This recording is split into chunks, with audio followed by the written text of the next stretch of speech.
Hello everybody, welcome back. My name is Winback, and on today's episode of Pokemon Unite, we're going to be doing something different with Machamp. I know, it's just the only character you see on this channel, but I promise this will be way better than what you were expecting. Now, we've got the Machamp, we're in the jungle, we've got to try and stop the Scorbunny from taking all of our shit, because for whatever reason, this is what he's doing, and he's going to go try and get the red buff. He's going to sneak the red buff while I'm doing the blue buff. No. I play Machamp way too often to let you just walk away with my buffs, you little shit. So, anyway, it's a YouTube video. Feel free to like, comment, subscribe your heart out, and then let's get into it. Let's talk about the build. Let's talk about some items. He's already robbing me of XP just by being around me, so I really hate him for that. But we're not going to be taking submission. We're also not going to be taking cross chop. I know. How can you play Machamp without his best abilities?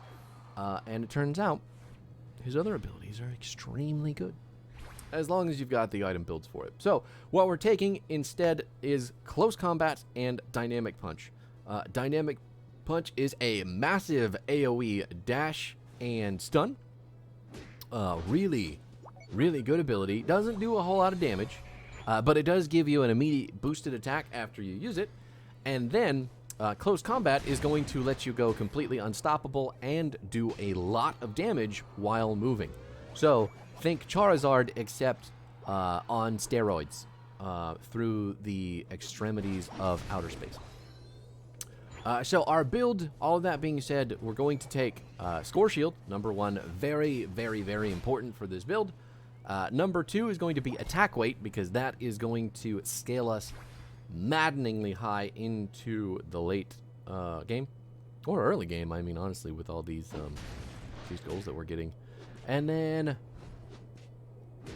oh boy, oh no, I'm blanking on the build. I'm blanking on the build that I just talked so much shit about. It's actually Weakness Policy, I forgot.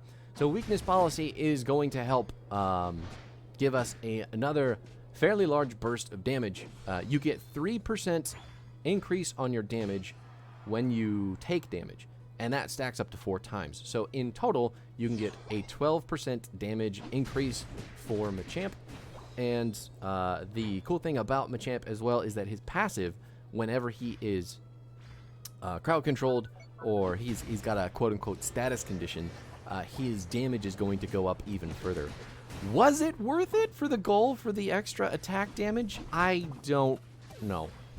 I'm going to say yes, because I want every goal that I can get, and the more points that I have to turn in, the harder it is to turn in. So we are moving up along on the attack weight. I think we're up to, what, 3-4 goals?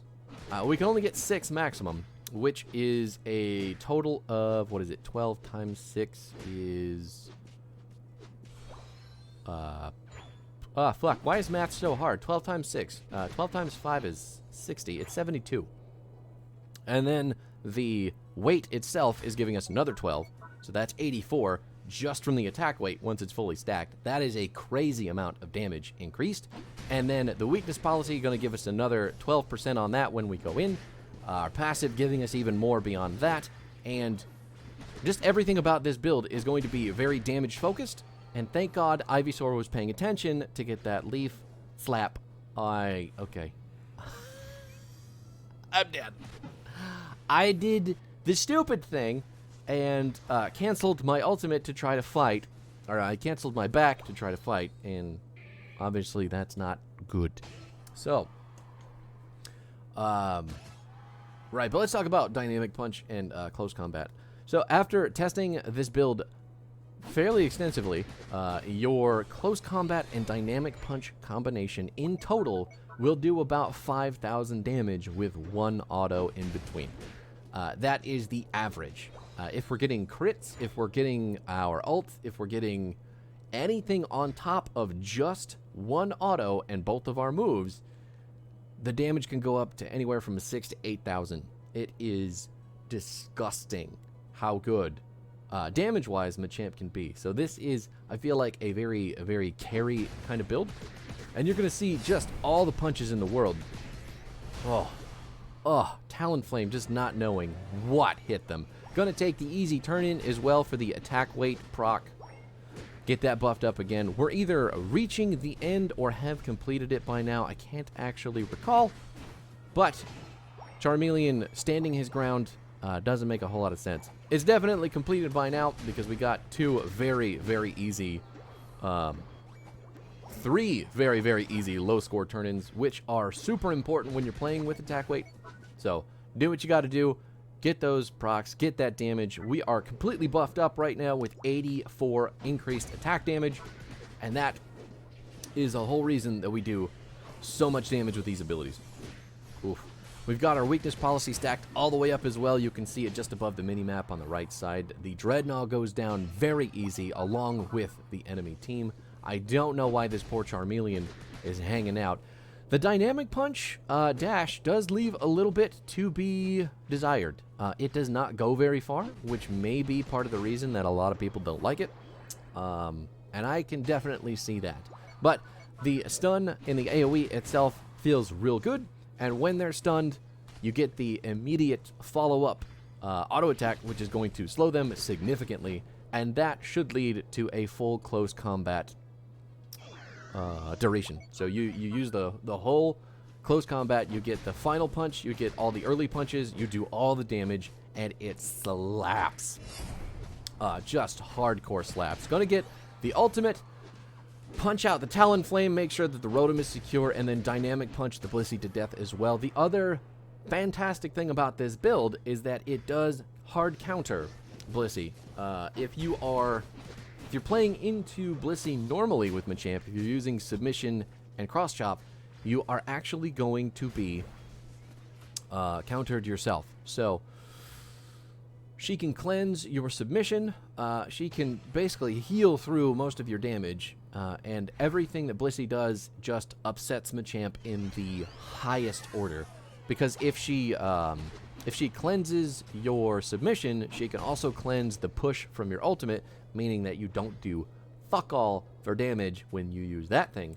So it sucks. But all that being said, if you're playing Machamp and you use Dynamic Punch and Close Combat instead, you become a damage machine instead of a CC damage hybrid bruiser like everyone wants to play this character. I want to be the damage carry. I want to go in, punch people to death with all four of my arms, and that is why we are using Close Combat and Dynamic Punch instead. Well, I'm just gonna watch Blissey take the Dreadnought with a single slap. It's fine. Everything's fine. We're gonna be okay. We just gotta make sure to get all 50 of these points in. Maybe kill a Sylveon first. She dodged my Dynamic Punch, but we did get tons of damage still with the Close Combat. And then both oh, okay. Well, Score Shield's gonna let me turn in. Sylveon, not so lucky. Oh my god, it's so good. I mean, obviously, Sylveon being there doing the damage that she's doing, but somebody's got an ultimate still, and I don't think the enemy team realizes it, as Blissey just gets punched to death for the second time in the last 30 seconds, and then Charizard goes to join her in the Great Beyond. I mean, they're knocked out. They're just waiting to come back in.